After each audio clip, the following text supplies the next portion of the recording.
कूड़ा ले लो, कूड़ा है गीला सूखा हर प्रकार का कूड़ा कचरा। भाई साहब एक मिनट। भाई क्या गंदगी फैला रखी है? दुनिया कूड़ा बाहर फेंकती है और तू कूड़ा बेच रहा है। पर इसमें नई बात क्या है? यही कि तू कूड़े वाला लग तो रहा है, पर कूड़ा लेने के बजाय तू कूड़ा बेच रहा है। क्या बात कर रहे हैं साहब, बहुत तगड़ा बिजनेस है ये। घर से कूड़ा उठाने में क्या मिलता है? कुछ नहीं मिलता है, लेकिन कूड़ा बेचने में बहुत तगड़ी कमाई है।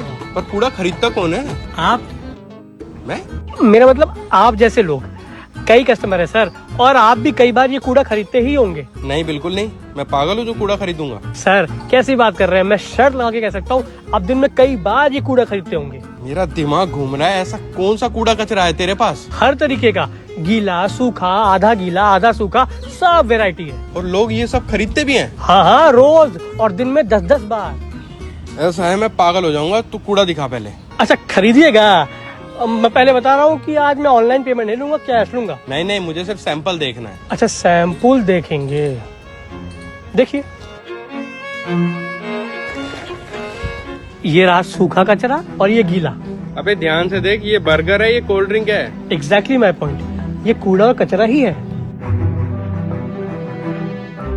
पर एक बात बता, तू इसे कूड़ा बोल के बेच रहा है, इसे खरीदेगा कौन? लो कर लो बात।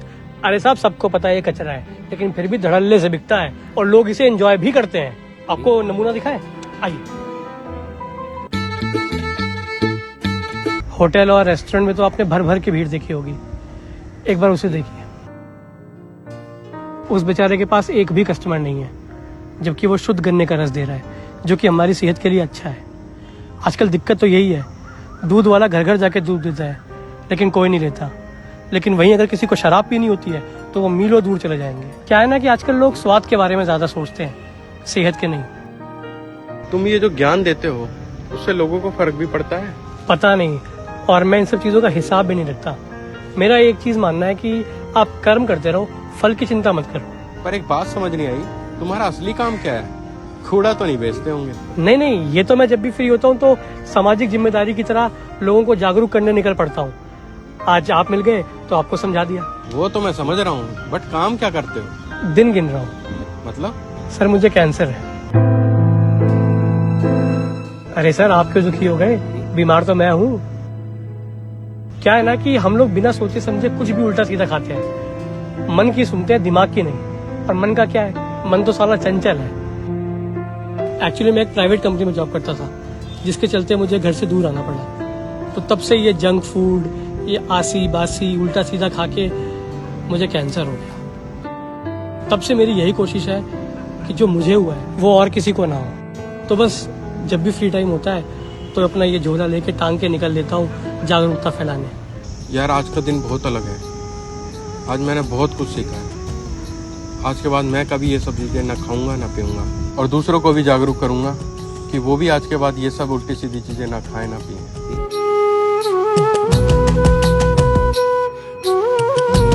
સમાજમાં આજે મોટા ભાગના રોગ ખાવાને કારણે થાય છે. ગુણીજનોએ બહુ સરસ વાત કરી. આ દુનિયામાં જેટલા માણસો ભૂખ્યા નથી મર્યા, એથી વધારે માણસો ખાઈ ખાઈને મર્યા છે. અને વાત બહુ સાચી, એક બહુ સરસ જોવા જેવી ક્લિપ હતી. બહુ સારી વાત એમાં કરવામાં આવી કે શું ખાવું શું ન ખાવું. માણસ મોટા ભાગના રૂપિયાવાળા થાય એ બધા કચરો જ ખાય છે.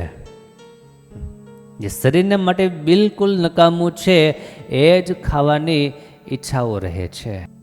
તમે ક્યારે એવું સાંભળ્યું કે રસ્તે રખડતો પેલો ભિખારી એ કોકાકોલા પીવે છે, થમ્સઅપ પીવે છે, પેપ્સી પીવે છે, કે બર્ગર ખાય છે, પીઝા ખાય છે? એ બધું રૂપિયા આવે એટલે શરૂ થાય, પણ એ બધું શરીરને માટે નુકસાનકારક છે. ન સમજાતું હોય તો ફરી એકવાર સાંભળી લો, જોઈ લો, તો ખ્યાલ આવે આ નુકસાનકારક કેટલું છે. અને જે દિવસે આ નુકસાનકારક, સાચા અર્થમાં નુકસાનકારક લાગશે ત્યારે એનાથી છૂટી શકાશે. બહુ રૂઢી વાત છે. સમાજ જાગૃત થાય, આ વાત આપણા સુધી ન રાખીએ, આપણે પણ આ વાતનો સ્વીકાર કરીએ, એનાથી દૂર રહીએ અને આ બાબત આ વિડીયો હજારો લાખો લોકો સુધી પહોંચાડવા જેવો છે, જેથી કરીને સમાજ સ્વસ્થ થાય અને તંદુરસ્ત બની શકે.